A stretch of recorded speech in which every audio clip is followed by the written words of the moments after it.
Protein itu adalah bentuk dasar kehidupan. Nah, dari sini abiogenesis mulai mendapatkan angin, gitu ya, bahwa segala sesuatu yang hidup ini berasal dari sesuatu yang mati. Tapi pertanyaannya adalah bagaimana yang namanya CH4 NH3 itu bisa tertarik satu yang lain. Nah, sekarang ini telah dibuktikan bahwa materi-materi mati tertentu cenderung bisa berinteraksi sama yang lain. Kalau cocok kutubnya, gitu ya. Kalau di videonya David itu disebutkan bahwa ada benda-benda mati yang kalau ditaruh itu dia berinteraksi. Dia itu membuat itu uncontrol, laboratorium yang tidak dikontrol, acak sudah, tidak ada kontrol.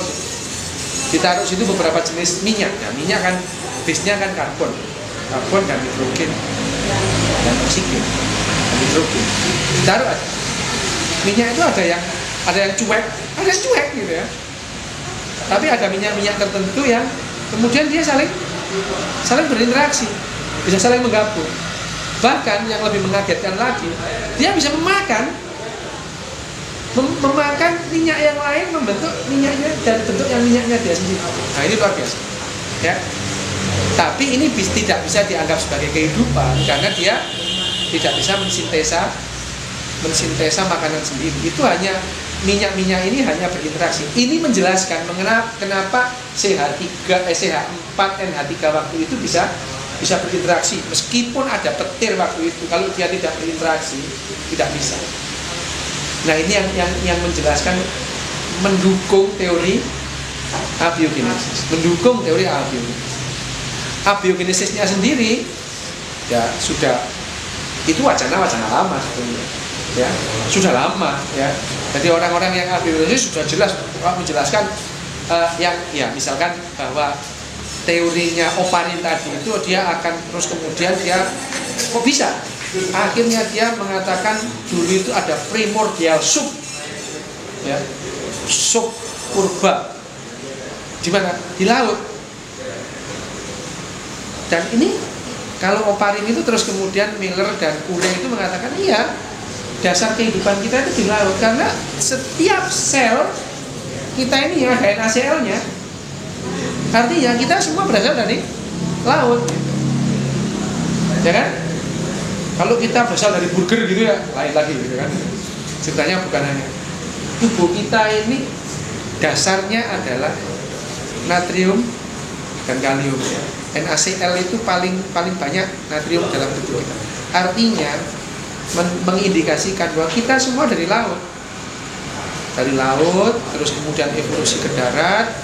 Sebagian lagi ada yang tetap di laut, sebagian lagi ada yang sudah di darat kembali ke laut. Nah, ini adalah teori abiogenesisnya.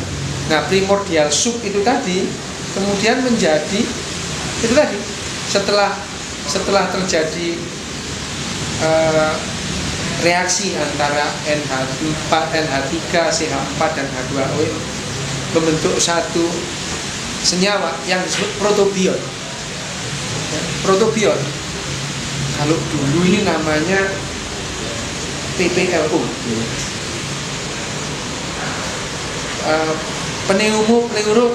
Pleuro-pneumo like organism, masih like organism belum, ya?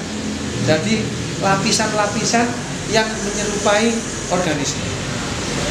Itu 4,5 miliar tahun yang lalu. Nah, yang dikatakan sebagai PPLO itu yang kemudian jadi luka, itu yang disebut luka itu 3,8 miliar tahun yang lalu. Jadi ada rentan sekitar 4,5 sampai 38, sekitar 700 juta tahun. Proses itu memerlukan dari primordial soup menjadi protobion itu memerlukan waktu sekitar 700 juta tahun yang lalu. Bukan waktu yang pendek, ya, 700 juta. Kalau kita membayangkan itu ya sulit, kalau kita membayangkan itu dalam waktu yang 1 hari 2 hari ya nggak bisa.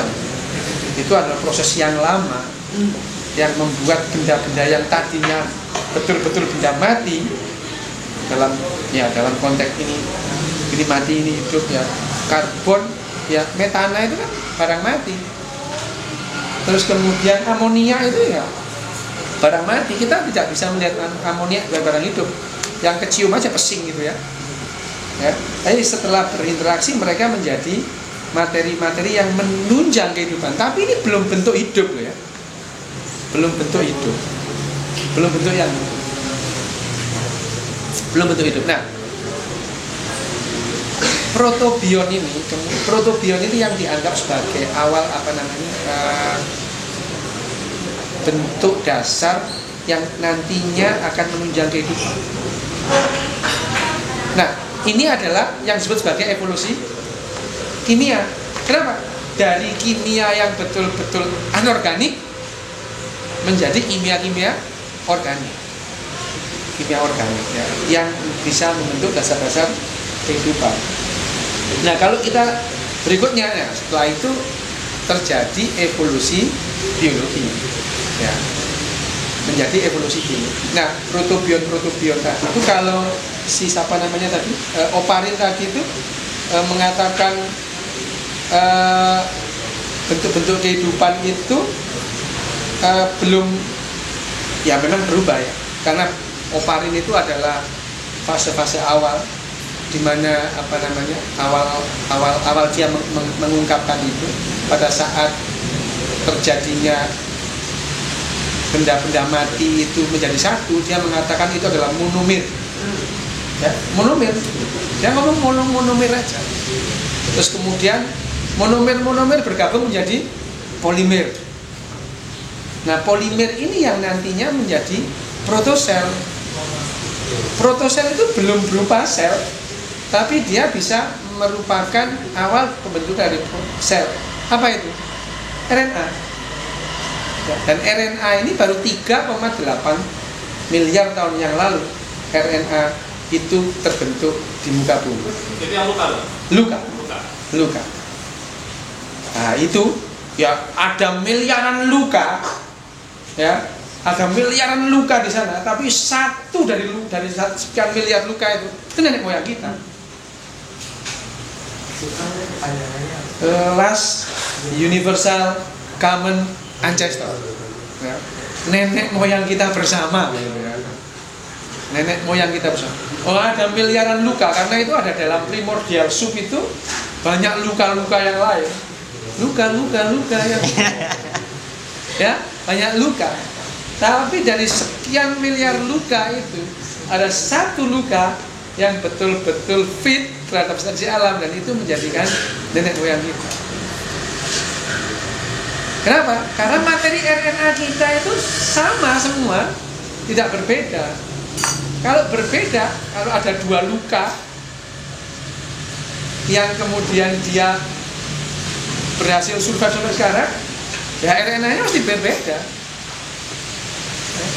Hanya satu luka itu ya memang ya, evolusi itu kan bentuk kehidupan itu nantinya sampai nantinya tidak hanya sedikit sekali individu itu yang bisa lahir dewasa kemudian mempunyai keturunan. Oh, itu sangat jarang. Hanya beberapa saja yang kemudian bisa mempunyai keturunan. Ya, makanya itu ada ungkapan jadi keturunan itu gampang, jadi leluhur yang susah. Ya, belum tentu kita ini nanti jadi leluhur. Ya, belum tentu. Kita nggak kawin, leluhurnya siapa kita? Ya kan? Leluhurnya siapa kita? Tapi proses kawin itu kan juga baru ya. Ya. Perkembangbiakan secara aseksual itu kan baru. Ya, seksual. Dulunya kan aseksual gitu ya. Bahkan jenis kelamin itu baru belakangan ya. Apalagi secara genetik, belakangan lagi ya. Pada suatu saat yang lalu gitu ya. Ini kan jenis kelamin kita itu pada suatu saat yang lalu leluhur kita memutuskan merubah kebiasaan menentukan jenis kelamin dari suhu telur itu. Kadal-kadal itu ya, reptil itu. Kebiasaan mereka menentukan jenis kelamin itu dari suhu di mana telur itu ditetaskan. Nah, kemudian nenek leluhur kita memutuskan untuk menentukan ini secara genetik gitu. Ini menentukan, ini adalah bahasa evolusioner ya. Jadi akhirnya orang-orang yang berevolusi menentukan jenis kelamin secara genetik itu ternyata lebih fit terhadap seleksi alam gitu saja. Nah, sebelumnya itu kan juga aseksual gitu. Aseksual berkembang biak. Ada yang tanya, apa asiknya aseksual? Apa asiknya aseksual gitu kan? Tapi ini adalah bagian dari kehidupan. Nah, kembali lagi pada saat protosel itu bukan berupa sel seperti kita ini. Nah, terus kemudian protosel itu menjadi sel. Nah, ini banyak teori yang mengatakan bagaimana protosel itu menjadi sebuah sel. Itu banyak teorinya. Ada yang teori melengkung ya, membrannya itu melengkung sehingga menjadi sebuah sel. Nah, sebelumnya kan kalau kita belajar biologi itu ada yang namanya prokariota, eukariota. Itu pun mengalami perubahan yang rentang waktu yang lama. Dan ini terbukti. Buktinya apa? Buktinya itu adalah fosil sebelumnya. Fosil prokariota yang tertua yang terdeteksi adalah 2,2 miliar tahun yang lalu. Itu prokariota. Belum ada eukaria waktu itu. Belum ada eukaria. Jadi fosil tertua yang diyakini bahwa ini adalah fosil prokariota adalah berusia 2,2 miliar tahun yang lalu. Ya masuk akal. Karena protosel itu terbentuk sejak 3,8 miliar tahun yang lalu. Protosel. Nah, pembuktiannya sekarang itu kita mau membuktikan saja gitu ya. Nah, sains itu tugasnya membuktikan. Dan sains tugasnya satu loh sebetulnya yang paling. Tugas termulia sains itu satu. Mengkoreksi hal-hal yang seolah-olah sudah benar. Itu tugas termulia dari sains. Ya, mengkoreksi hal-hal yang seolah-olah sudah benar. Nah, kebenaran itu adalah sesuatu yang bisa diobservasi dan bisa dikonfirmasi. Dikonfirmasi benar, iya sudah benar. Enggak kok, ya berarti salah. Berarti dikotomi benar salah itu hanya berlaku pada hal-hal yang bisa diobservasi dan bisa dikonfirmasi. Hal-hal yang tidak bisa diobservasi dan dikonfirmasi, tidak ada dikotomi benar salah, tidak berlaku. Ya, ini adalah kebenaran. Ya diobservasi dulu, ayo diobservasi bareng, dikonfirmasi bareng. Tidak bisa, ya jangan mengatakan itu benar salah. Ya, itu saja. Jadi sains itu adalah lingkupnya karena kita ngomong benar salah. Ya, hal itu harus bisa diobservasi dan dikonfirmasi.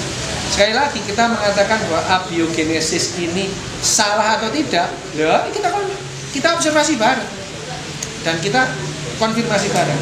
Dikonfirmasi itu artinya apa yang kamu lihat sama dengan saya lihat. Dikonfirmasi. Tapi kalau menurutmu dan menurutku tidak sama, bagaimana mengkonfirmasinya? Tidak bisa dikonfirmasi. Nah itu adalah lingkup sains. Di luar itu bukan sains.